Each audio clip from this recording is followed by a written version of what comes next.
Good morning, everyone. Welcome to my podcast. This is Ripple Hub, where I talk about anything and everything mental health.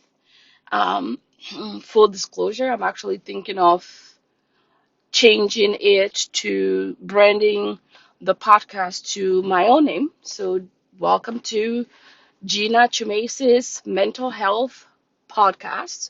Trying to get away from the Ripple Hub.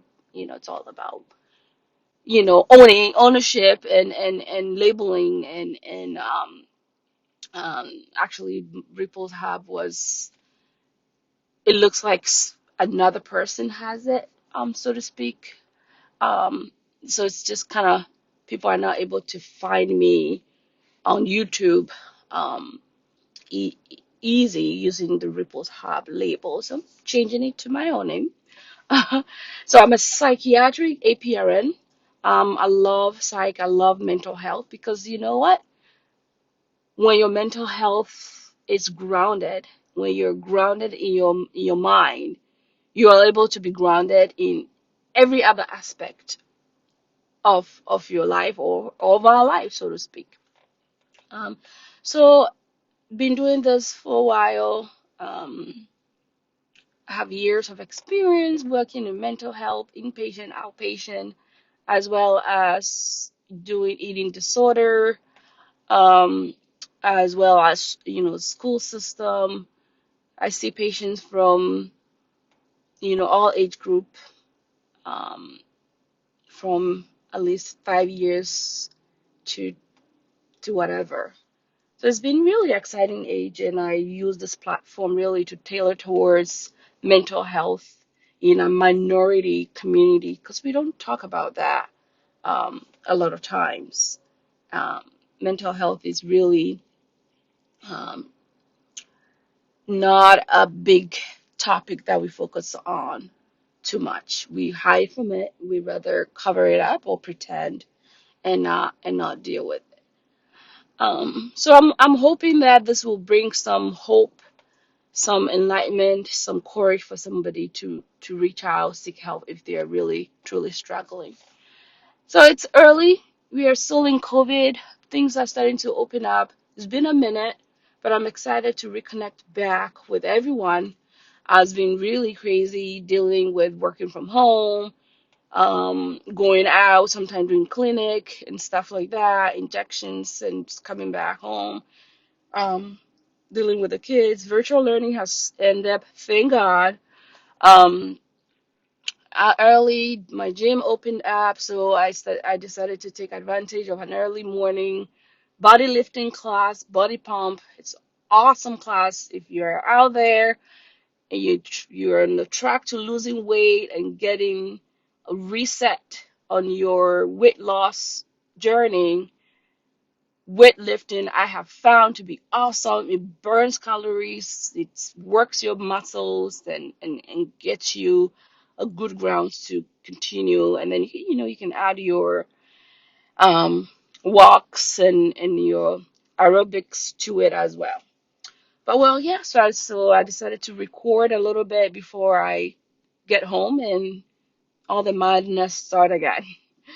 So I hope everyone is doing awesome, doing great today.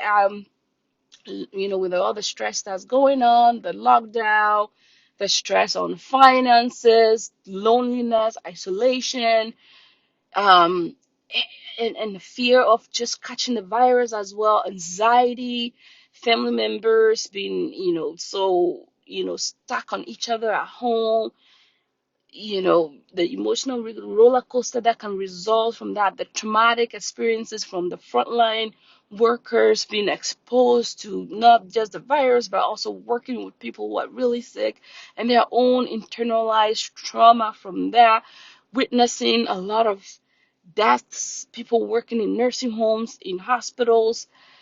It's just been a big to do with 2020. But we're almost halfway through the year, thank God. I bless God for, His covering, but still, we also having to be faced with this discomfort of facing all these emotions and uncertainty, being thrown into this state and being forced to face it and be in it has been really challenging. Father's Day just passed. This past weekend was awesome. I have a lot of great men, mentors in my life, and hat off to all the men doing their thing. Belated happy Father's Day to all our men in our lives. Um, we thank you for being great dads, great fathers, physically, emotionally, spiritually, and all of that. Hat off to all of the great men doing their thing out there. So my focus today is on um, depression, anxiety stemming from trauma. However, whatever source the trauma is, whether it's witnessing violence, going through violence, trauma, even such as what we're experiencing with COVID-19 and all the stuff that we've had to grapple with, all this tension with racial issues arising in our communities, being exposed to all these images on the TV with violence, killings, law enforcement, and all this stuff. Um, so I'm really grounded in mental health and advocacy. So I'm focusing today on that and maybe leaning a little more towards our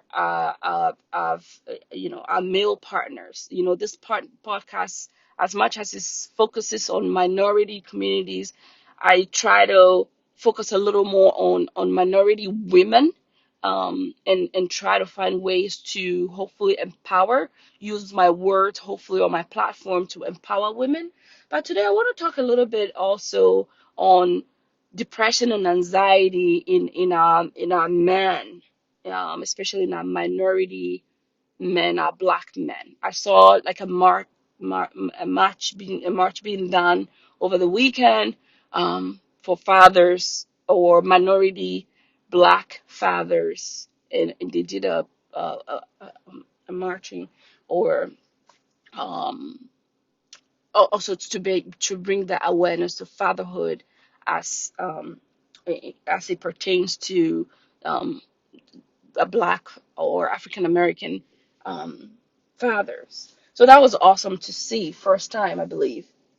So um, as much as depression and anxiety stems from can sometimes be chemical imbalances in our brains, or stemming from genetic sources, um, and sometimes just like diabetes, high blood pressure, and medical issues like that it's genetic, or biologic. Depression and anxiety also can be from that source, as well as it can be very situational, and it also can be from trauma. Um, so a lot of social determinants, such as imbalances in education or the lack thereof, employment gaps, as we found from COVID, minority people, so to speak, had the most unemployment because they're mostly likely to be working paycheck to paycheck jobs, minimum wage jobs. Um, we can, as we've been exposed to all this racial issues lately, all this can be stepped back from back in the day, slavery, back, where things had happened and it's been a setback. So trying to help to bring everybody to par has been a struggle, especially in the Black community, to bring us to the same level as our Caucasian counterpart. I did podcast the other day and was on the generational gap, and it was really awesome when we did a big interview with a powerful woman, and we brought to light a lot of some of the social issues, lack of access to education. Um, and I've noticed that a lot of Black churches really we've struggled um, to talk about mental health. I'm grateful for a lot of the churches that I'm connected with, are really starting to slowly grapple with the fact that mental health is important besides praying. Praying is important, it's powerful, it's awesome. I love prayer, I love worship. But alongside that, there's certain things that need to be addressed professionally. When some, people are struggling and they've prayed and prayed and the feeling doesn't seem to go away weeks or months at a time, especially in our black men, because of how they're made. The ego is so huge a lot of times. Many of our black men have that stoic, macho like approach to everything, even when they are suffering. Instead of, especially in terms of depression and anxiety, they don't talk about it. They feel like, it's too much. They're too courageous to really talk about this stuff. Um, so it's been shown that in studies that African American male ages 15 to 25 struggle with depression or had struggled with depression at some point in their life. Um, and from that age group, 15 to 20, that is a ripe age. That's where most men are starting to have their strength and have their sense of um, who they are. And at that age, it's been shown as uh, that age group, many of them commit suicide, and it's not talked about. It doesn't come on the news, from that age. Um, and I feel like that's a pretty significant number, for that age group. 15 million people each year. Statistics have shown also that um, 17 million people in the world commit, African minority people commit suicide from not treating depression and anxiety. Um, Suicide is the third leading cause of death in the African American community, especially in that age group, 15 to 25. And we've come to realize that lately, actually, more so in the mid 30s and 40s, what we call midlife crisis, depression has actually risen at 60%, if 60 to 70% actually, in the black male, from the age 35 to 45, that middle age, where, midlife crisis, the 40s, where you're transitioning to 50s, and there's this awakening of where am I going? What have I done? Where have I, what am I?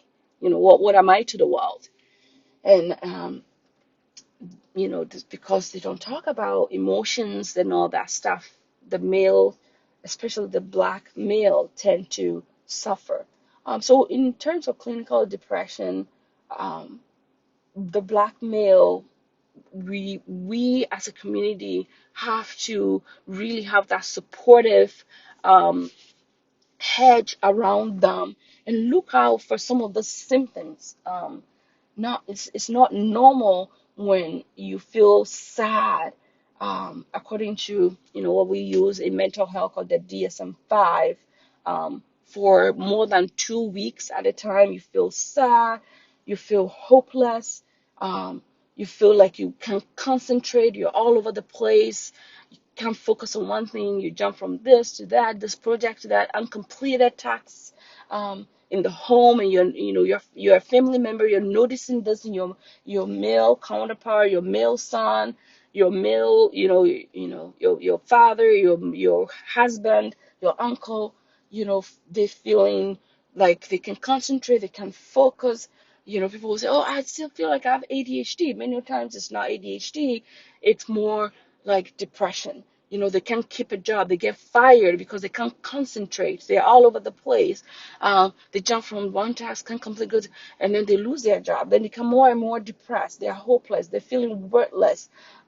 They lack motivation. They can't jump on tasks like they used to. They'll say, "Oh, I'll do this. I'll get the sink fixed." But it's been weeks at a time. They started, they don't finish it. Lack of energy. They're dragging themselves. They're not taking care of themselves. Lack of desire to do enjoyable things, activities that they used to enjoy, they're not doing it anymore, um, compared to how they used to before. Another big thing that we don't talk about a lot, especially in our church communities, is poor sex drive, especially in that mid-age group, male. I've had a lot of patients recently that, who ask for, full disclosure, and this is totally HIPAA protected. I'm not mentioning anyone's name, seeking, testosterone treatments, for poor sex drive. Viagra has boomed, Cialis and all this stuff in that middle age, 35, 45, 55, if not 60s, So poor sex drive in the male, addiction, huge, hiding, drinking, people who smoke and still go to church. We don't know they smoke. They hide their cars, they hide wherever, and smoke whatever, marijuana, cigarettes, all this stuff. So addiction is also huge in our male counterparts in order to numb the pain of depression. Depression is heavy. Depression can be painful. So bringing all that to light, when you've noticed all this in the male, in our fathers, in our husbands, in our brothers, in our uncles, and it's weeks at a time, and there's no um seem to be like the light at the end of the tunnel, please encourage them to not just seek prayer as one and only source, but to seek help, to seek psychological counseling, whether it's in the church or with a therapist. Seek help with their addiction. It's totally HIPAA protected.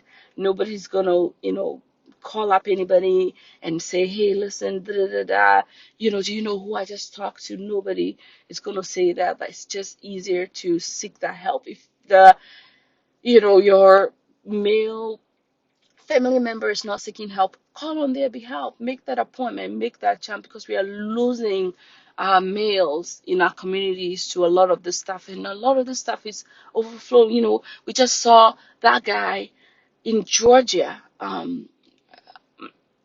where he was drunk, was in the parking lot. When you look back, what was his story though? When you look back, what was his story? Why was he drunk? This guy, according to sources, different things had happened to him in the past. He's had his runs with the law. He can't get a job. He can't focus.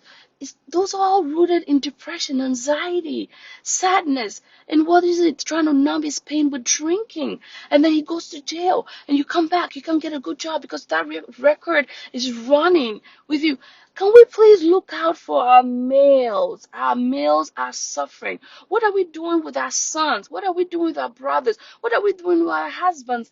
Encourage them. Let's find the root. Not just, over 50% of the church community are females. Why are females crying?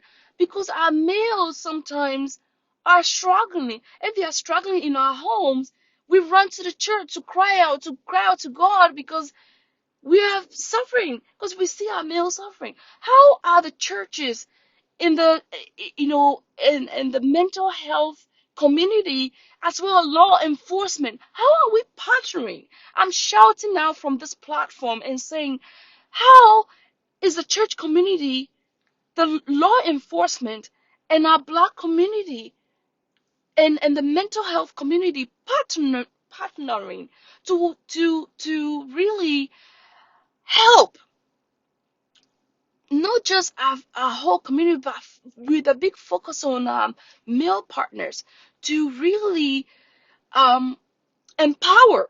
empowered, because once our males are also, I feel like, empowered. I did a podcast on our sons. Once our males are empowered, it's a huge step, I feel like. Why are males not in charge? Because they, like I said, that macho, that stoic, prevent a lot of our males from coming forward, from being in that vulnerable state. They don't want to be vulnerable. No, they'll rather be macho. I can do this. I'm too courageous. I'm too, huge to succumb to this emotional feeling. But they bottle it up, and it turns out it bubbles up in different ways. Violence, armed robbery, all this stuff, emotional abuse, wife abuse. If you find a home where the wife is not strong enough emotionally or equipped well enough, everything falls apart. Then the kids start to be in the system, the foster system, the courts. But how do you rally all these different um entities in our community and empower our black communities? Is where I'm really big on and I'm passionate on. So how do we as women or as professionals help? So if you any concerns, please call me, WhatsApp me, it's fax me, call me. Go on Psychology Today, look me up, look up any other resources. Start these conversations in our communities, in our homes, in our churches, and let's seek help. Let's speak about it. The more we ask questions and seek help, the better it's going to be and feel for all of us. So we can also run on par with our Caucasian counterparts. Many of us are immigrants. We travel here. We want to do great things. We want to leave a legacy. Let's leave a good legacy, empowered legacy for our children, our daughters, our sons in the next 20, 30, 50 years. So I hope everybody has a great summer. I hope to be able to round up again in the next month or two. I don't like saying this podcast is going to be, put out, and I'm going to put out a new one every month, because sometimes it's tricky. I'm very crazy busy mother, wife, and full-time worker, so it can be tricky. So we're going to do it what we call on a as needed basis, but I'll do my best to put out a podcast at least every third month or so and make it a worthwhile topic. So everybody have a enjoy your summer, go out there, because next thing you know, it's cold again. Until we meet again and connect again, talk about mental health. Get a talk out, and let's get our communities stronger and more beautiful. I love everybody out there. Thank you for tuning in. Thank you for listening. God bless. God bless. Until we meet again and we talk again, take care and be safe out there.